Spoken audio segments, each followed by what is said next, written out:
Hoy vamos a compartir el mensaje del Señor a la iglesia de Sardis.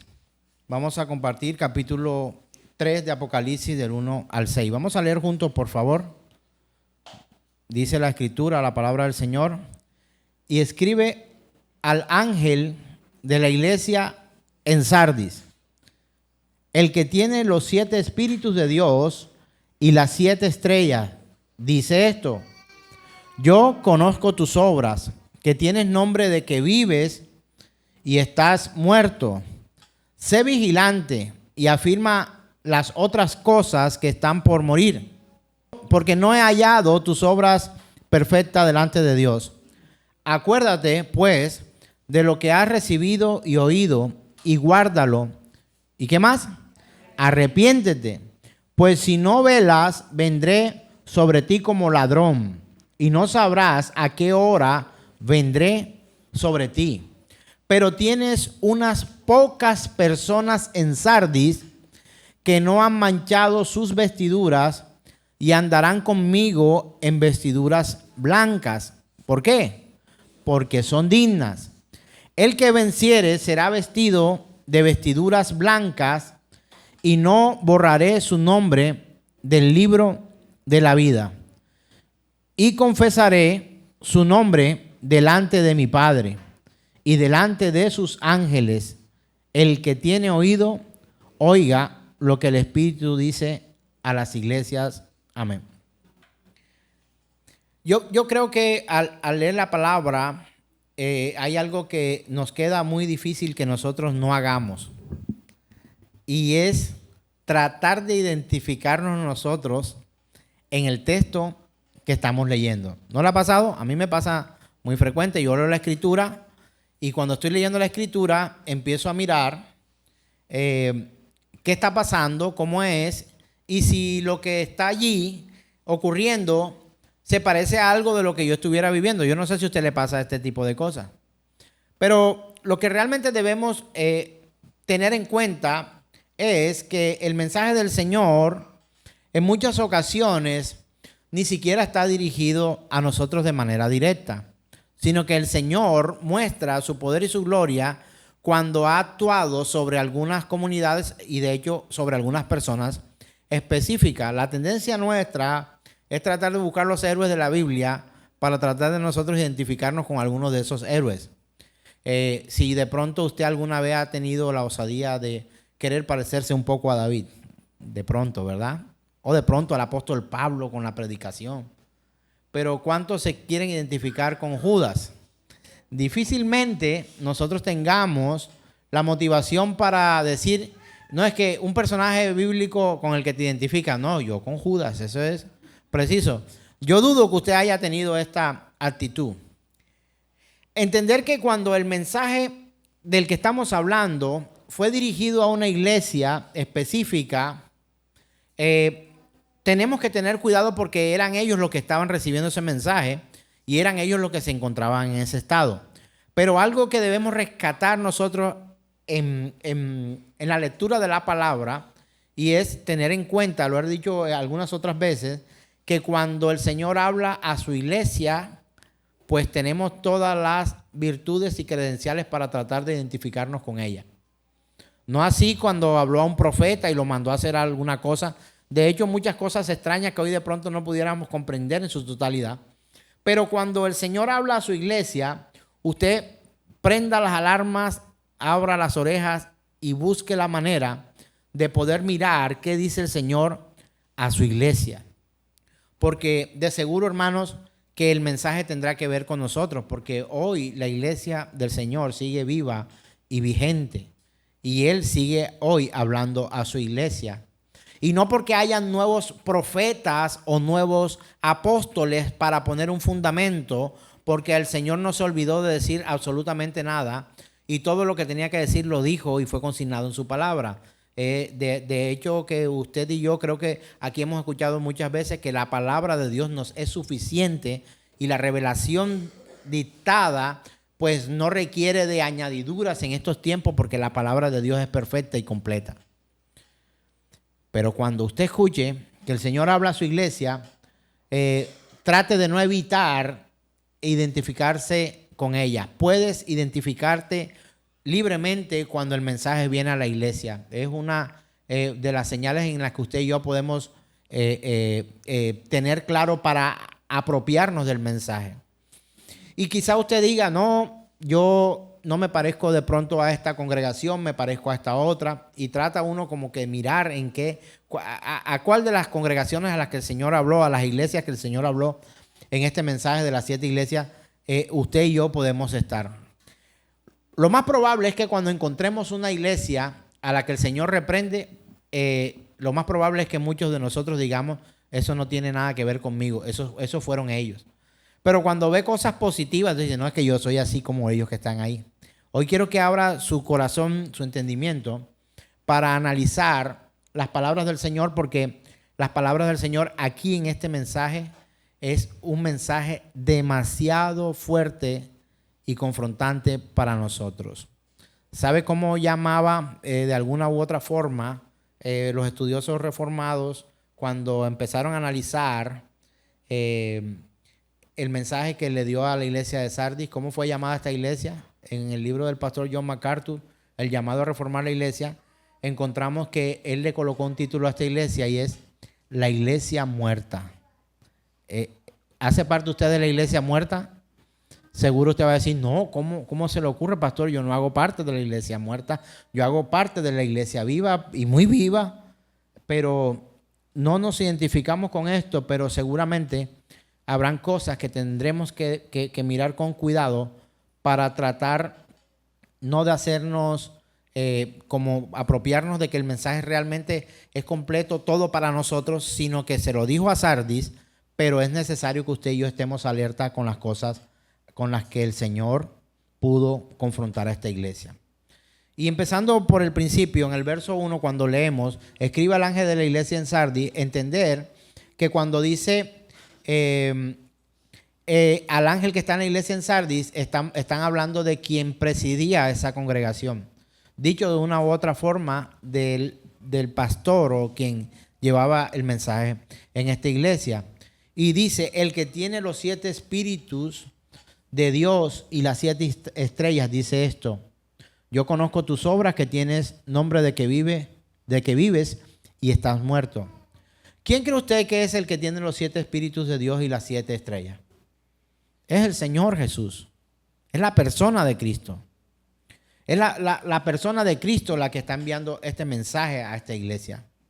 Y cuando ya se refiere a la iglesia de Sardis, le dice, yo conozco tus obras, de que tienes nombre de que vives y estás muerto. ¿Cómo podrías tú relacionar esta frase cuando el Señor le dice a ellos, yo conozco tus obras, de que tienes nombre de que vives y estás muerto? ¿Cómo con qué palabra podríamos nosotros asemejar esta actitud o esta forma de vivir esta iglesia? Sería como una iglesia que estaba moribunda. ¿Será que era esta iglesia que estaba creyendo que vivía, como lo dice allí, porque tienes nombre de que vives y estás muerto? ¿Sería que esa iglesia consideraba que estaba haciendo todo bien y al final de cuentas no estaba haciendo todo bien, sino que tristemente todas sus cosas habían estado fuera del foco y del objetivo por el cual el Señor la había puesto allí? Y tenemos que tener cuidado, hermanos, de sentir, creer y pensar y estar convencidos de que nosotros estamos vivos cuando realmente estamos muertos. Conozco personas que consideran que tienen una vida espiritual muy activa, que son muy entregados al Señor, que están completamente dispuestos, disponibles para Dios, pero al final de cuentas son personas que están como una piedra en un río, que por fuera se ve húmeda, una apariencia, pero por dentro están realmente secas.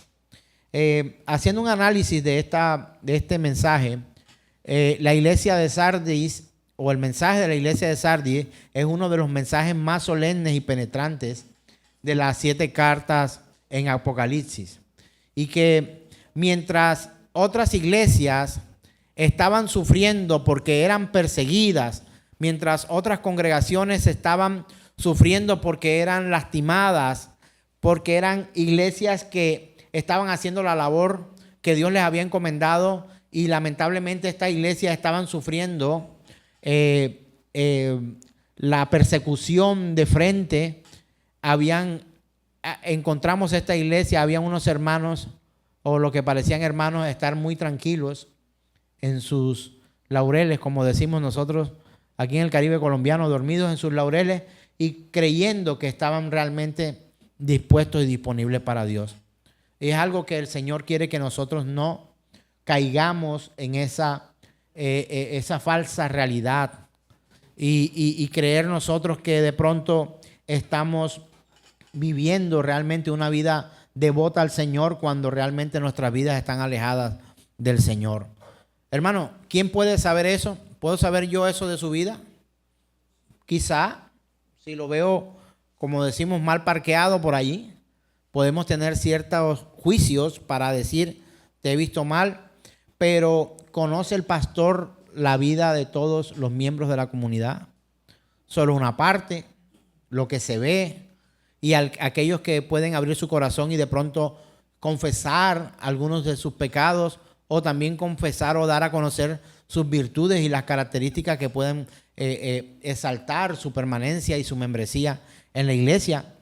Pero hay alguien a quien no se le escapa nada y que sabe la profundidad del corazón de la mente humana, y ese es el mismo Señor Jesús y el Espíritu Santo de Dios y nuestro Padre Celestial, que conoce el corazón de cada uno. La apariencia de la vida espiritual sin una verdadera vitalidad interior. Hemos tenido la oportunidad de ver incluso árboles que se ven con muchas hojas pero nunca dan fruto. También hemos podido ver casas que tienen una fachada muy bonita, pero entra y por dentro es un desastre. Hemos podido ver personas que aparentemente tienen unas características externas piadosas y bastante conmovedoras, pero cuando vemos el corazón y la realidad de esa persona, están realmente destruidas por dentro y que no viven conforme a esa voluntad del Señor. Y esto es un mal muy peligroso, muy, muy peligroso, que nosotros permitamos vivir así. Otras iglesias eran perseguidas, otras enfrentaban falsas doctrinas evidentes, pero Sardis padecía un mal bastante peligroso y era una aparente vida espiritual viva y que al final tenía mortandad en su interior. Y podemos ver también que esta carta es una advertencia contra el formalismo religioso, la confianza en la reputación y la falta de vigilancia espiritual que requerimos nosotros. Hermano, mire estas tres cosas. ¿Se ve usted formalmente, religiosamente, aparentemente se ve usted bien? De pronto ropa escogida, buena apariencia, las mujeres muy recatadas y los hombres muy bien vestidos. En algún tiempo recuerdo que una de las cosas que nos obligaban a nosotros para poder subir al púlpito en la congregación donde estaba hace mucho tiempo era que tenía que tener corbata. En algún momento, sin corbata no se podía subir. Fui a predicar a una iglesia y fui con un saco y una camisa, y cuando me voy a montar, viene uno de los hermanos de la congregación y me dice: pastor, espere un momento, ¿usted se piensa subir así al púlpito? Y yo me detuve y le dije: ¿cómo así? Vaya a la oficina, ya lo espera un hermano que ya di la instrucción para que lo atendieran. Bueno, pastor, ¿cómo no? Y me fui a la oficina del pastor y allá estaba la esposa del pastor y un hermano con otros hermanos más, todos esperándome con una corbata en la mano, porque no podía subir al púlpito sin una corbata. Yo me puse mi corbata y empecé mi predicación, porque si allí pues se estila de esa manera, yo tenía que estar acorde a los hermanos, y de pronto no critico de manera frontal esto, pero creo que se habían preocupado más por la apariencia que llevaba. No estaba mal vestido, aclaro, Iba con una camisa, un saco y un pantalón y unos buenos zapatos, pero me faltaba la corbata y ellos consideraron que para yo predicar tenía que tener corbata. Ojalá fuera así también en la parte interior, que nosotros no solamente nos ataviemos, nos pongamos elegantes de manera externa, sino que también de manera interna nosotros podamos ver la forma en que estamos viviendo nuestra vida. Bueno, hoy no traigo corbata, ¿no? Pero seguramente vale más. Lo otro es no solo ser, ¿verdad? También parecer, hemos escuchado eso. Eso no es una cita bíblica, pero también tenemos que ser coherentes porque podemos estar muy bien vestidos, pero por dentro completamente destruidos, y eso no es lo que el Señor quiere en ninguno de nosotros.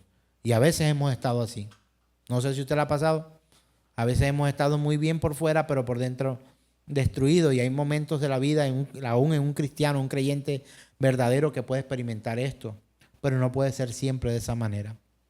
Y mirar que esta carta también es una advertencia contra ese formalismo y también sobre la confianza extrema en la reputación.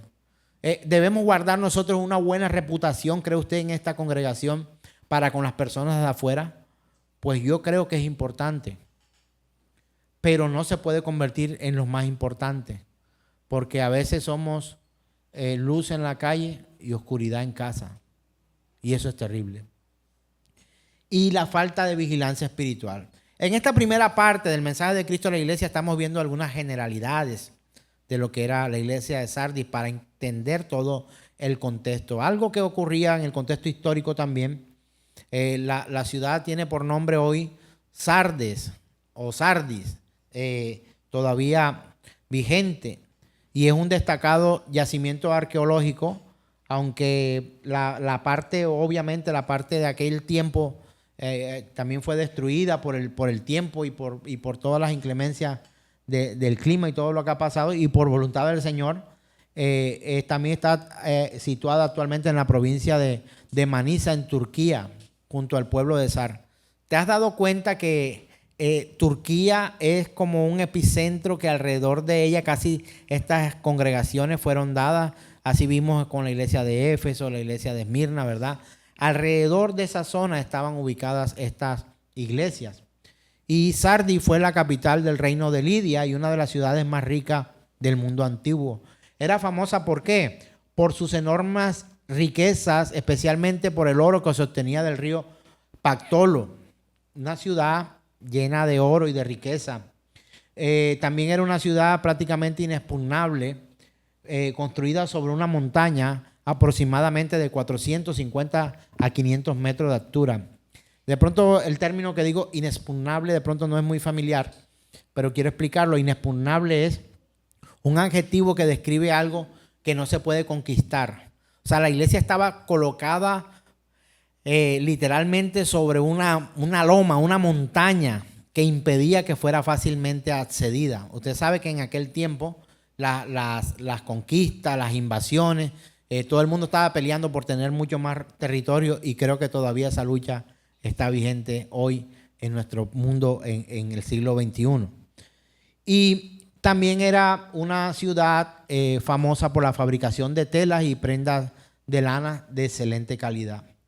Entonces, el Señor a esta iglesia que estaba bien ubicada, que estaba bien bonita, que estaba bien adornada, le manda un mensaje que le puede bajar el ánimo a cualquiera. Y podemos ver que el Señor le da un mensaje a esta iglesia que cualquier persona que pudiera recibir un mensaje como esto de manera común va a tender a desmotivarse. Usted se imagina que usted le digan, por fuera te ves vivo, pero por dentro estás muerto. Eso fue lo que le dijo el Señor a esta iglesia.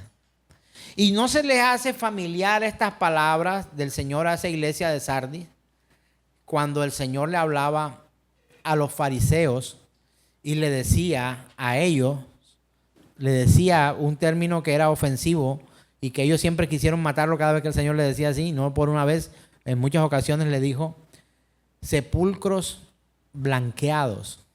¿Qué quiere decir esto? Eran tumbas adornadas, que por fuera estaban hermosamente adornadas, pero por dentro lo que llevaba era, ¿qué hay dentro de una tumba, hermano? Un muerto. Entonces has leído antes, ¿verdad? Que el Señor le dijo a algunos sepulcros blanqueados.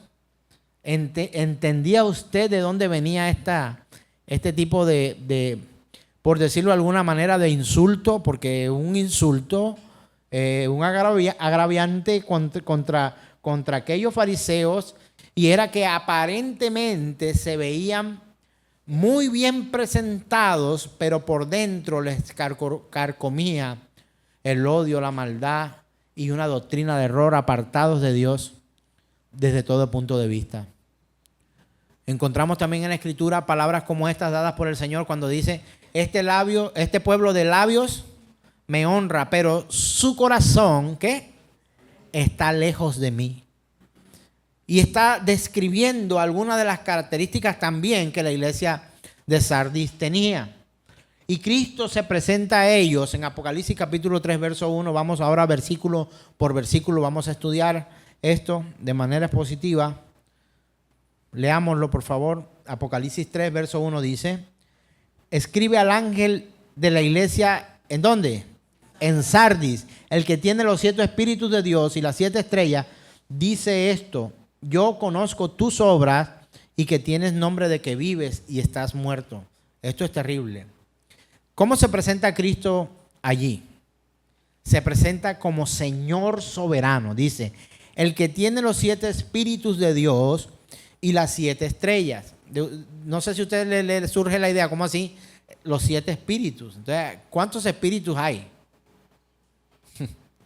Y no vaya a llegar usted a confundirse, a creer que era que habían 7 espíritus distintos, sino que era un solo espíritu, y que el Señor en esta frase lo que está hablando es acerca de la perfección. Creo que usted ha escuchado algo acerca del número 7, que habla acerca de la perfección, y está refiriéndose a un solo espíritu con todas las características perfectas que pudiera llegar a tener. En el lenguaje bíblico, los números tienen una importancia considerable, y esta interpretación entiende que no se refiere a 7 espíritus distintos, sino al Espíritu Santo en la plenitud de su perfección y poder. Es un lenguaje simbólico propio de la Escritura en Apocalipsis, y lo podemos ver también en Isaías. Vamos, por favor. Isaías capítulo 11, verso 2. Encontramos allí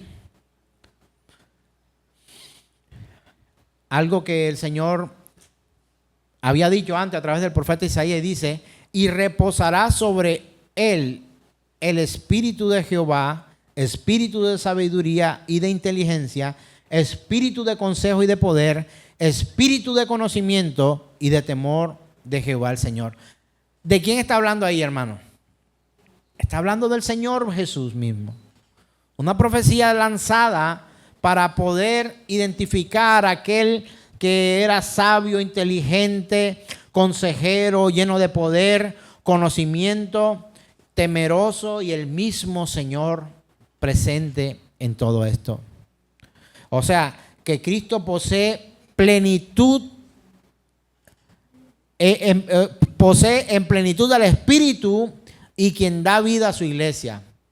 El Señor Jesús, con su presencia absoluta de Dios, siendo Dios único en 3 personas distintas, al Padre, el Hijo y el Espíritu Santo. Y ahora mirar un poco de lo que significan esas 7 estrellas, porque el lenguaje suele traer su misterio, su mística allí, y mirar que las 7 estrellas representan a los mensajeros o esos líderes de esas congregaciones, de esas iglesias. Vamos nuevamente a Apocalipsis capítulo 3. Apocalipsis capítulo 3, verso 1 dice: escribe al ángel de la iglesia en Sardis, el que tiene los 7 espíritus de Dios y las 7 estrellas, dice esto: yo conozco tus obras, que tienes nombre de que vives y estás muerto. Las 7 estrellas representan a cada mensajero, líder de esa iglesia, esos ángeles, dicho de otra manera. Si has leído que dice que alguna vez habrás servido tú e incluso hospedado ángeles sin saberlo. pues es una forma de manifestar que hay personas que, dice, algunos de ustedes habrán hospedado ángeles y no se habrán dado cuenta. Está hablando aquí a personas humanas que estuvieron de una u otra forma vinculadas con el servicio al Señor, pero si estamos viendo en este momento lo que el Señor le estaba diciendo al ángel de la iglesia que estaba en la iglesia de Sardis, ¿era bueno o era malo? Pues de parte del Señor, bueno, identificándolo, pero lo que estaba haciendo la congregación o la iglesia con el ángel de esa iglesia era malo y que debía arrepentirse porque el Señor había prometido consecuencias por ello. Ahora miremoslo desde otra manera para tenerlo claro, lo que representan estas 7 estrellas y estos mensajeros. En Apocalipsis capítulo 1, verso 20,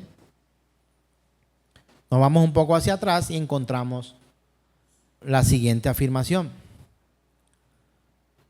Apocalipsis 1:20 dice: el misterio de las 7 estrellas que has visto en mi diestra y de los 7 candeleros de oro.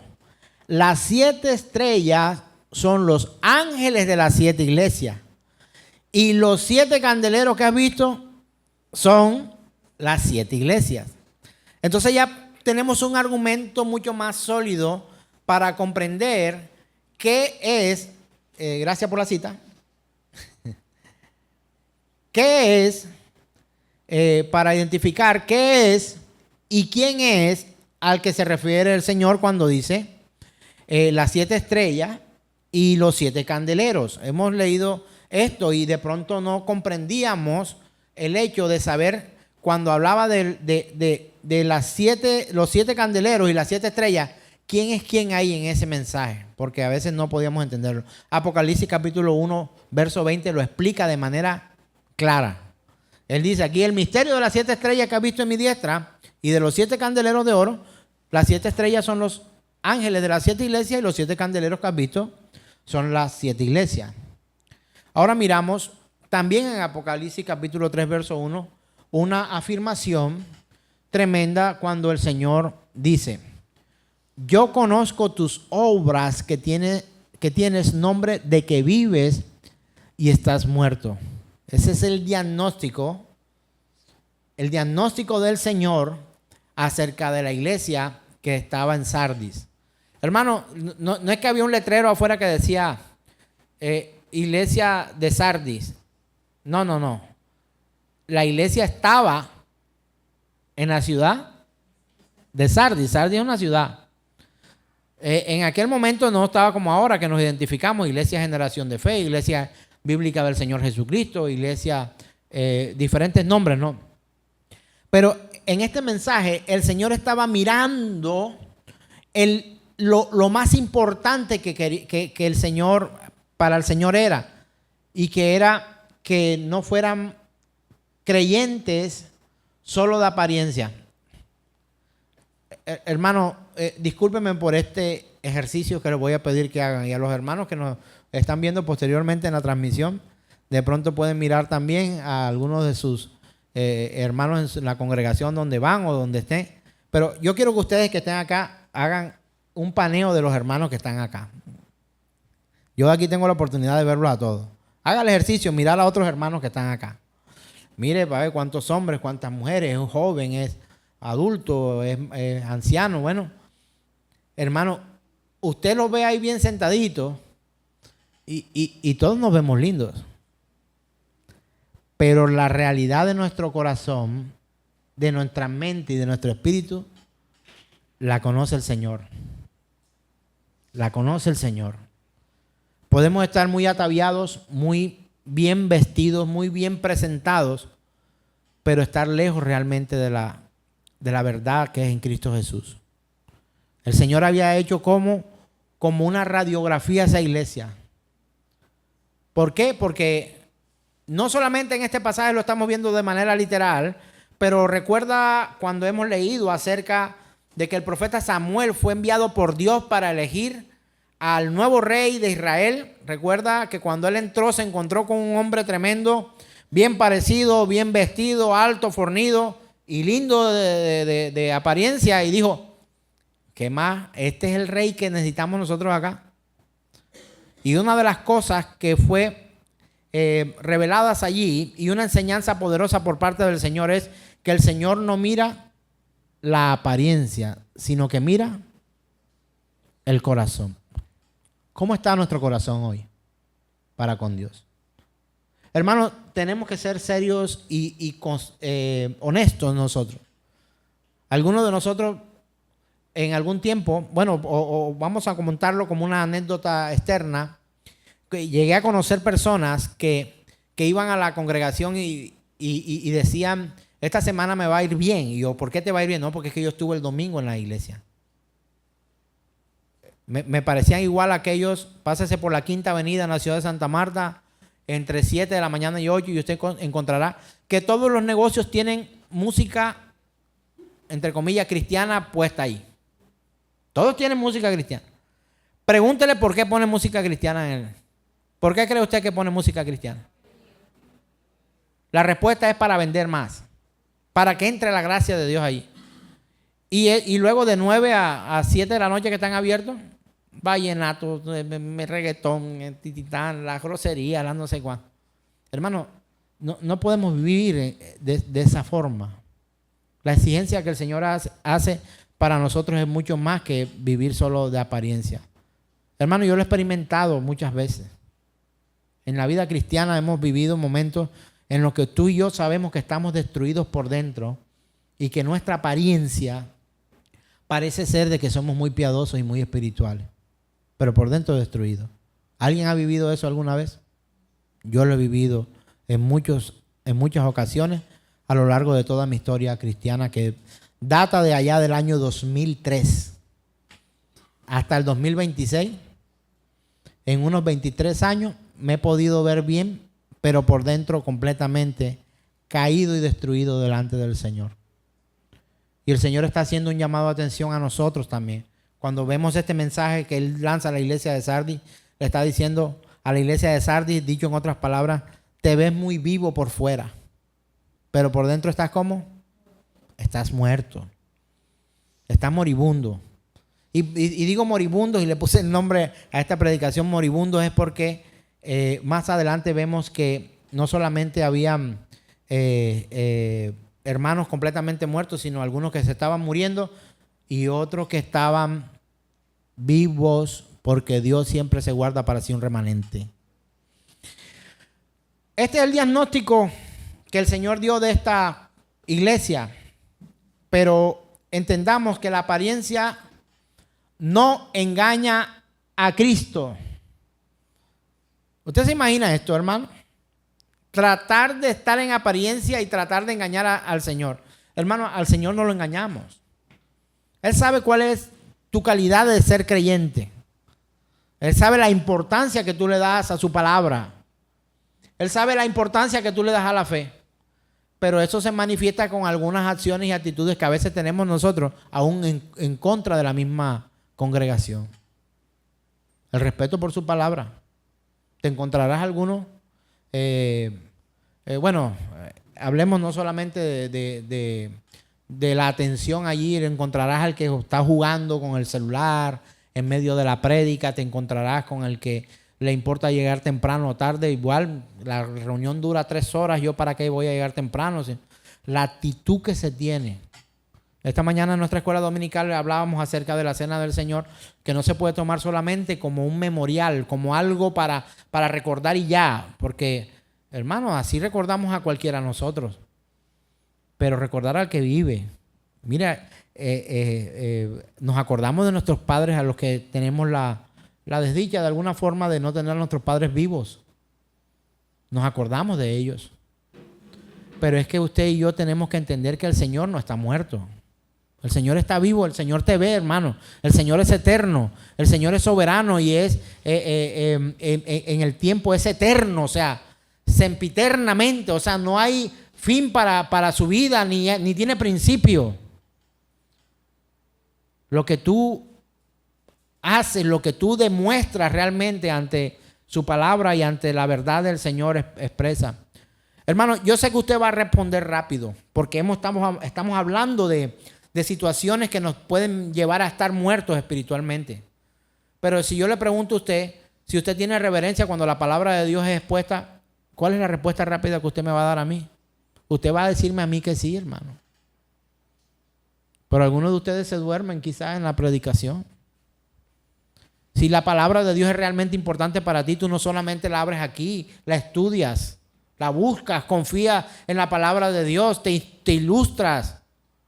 Pero, hermano, no me digas que tú amas la palabra de Dios cuando realmente no te molesta siquiera en leer la Escritura. Voy a hacer la pregunta aquí. ¿Cuántos aman la palabra de Dios?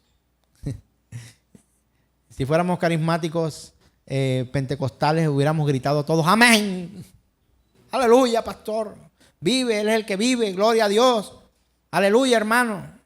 ¿Cuántos aman la palabra de Dios? Algunos ni siquiera dirían algunas palabras, sino dirían,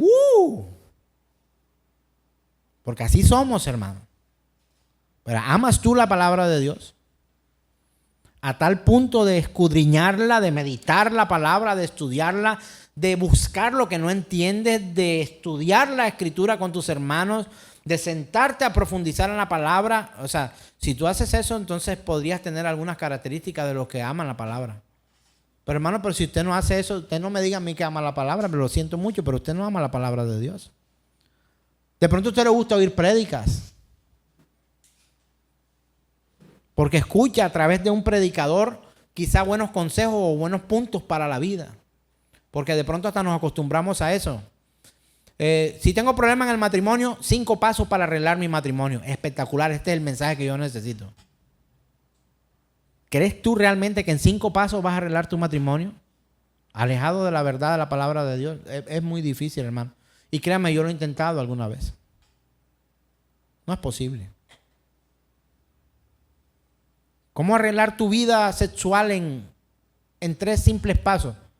Hermano, vea la palabra. Escudriña la Escritura. Queremos docentes, expertos en la exposición de la palabra, licenciados, seminaristas, que hablen elocuentemente la palabra.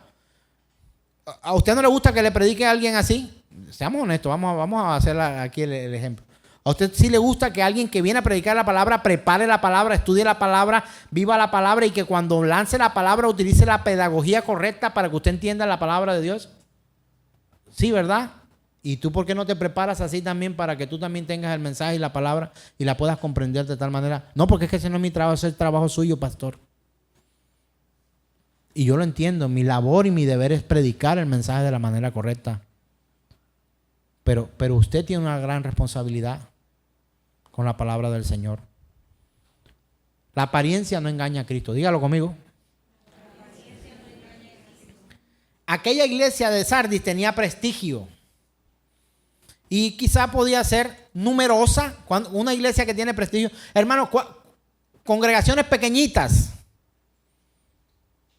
carecen de valor ante una asociación en la ciudad. No, hombre, ellos son como 20 nomás, eso no nos suman votos. Ahora que venga el político.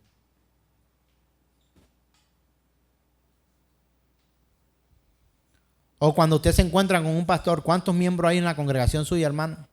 No, somos 50. Ah, nosotros somos 1500. Ah, wow. Hermano, donde hay 2 o más reunidos en su nombre, ahí está el Señor y esa es la iglesia de Cristo. Sardis, al parecer, era numerosa. Al parecer era organizada.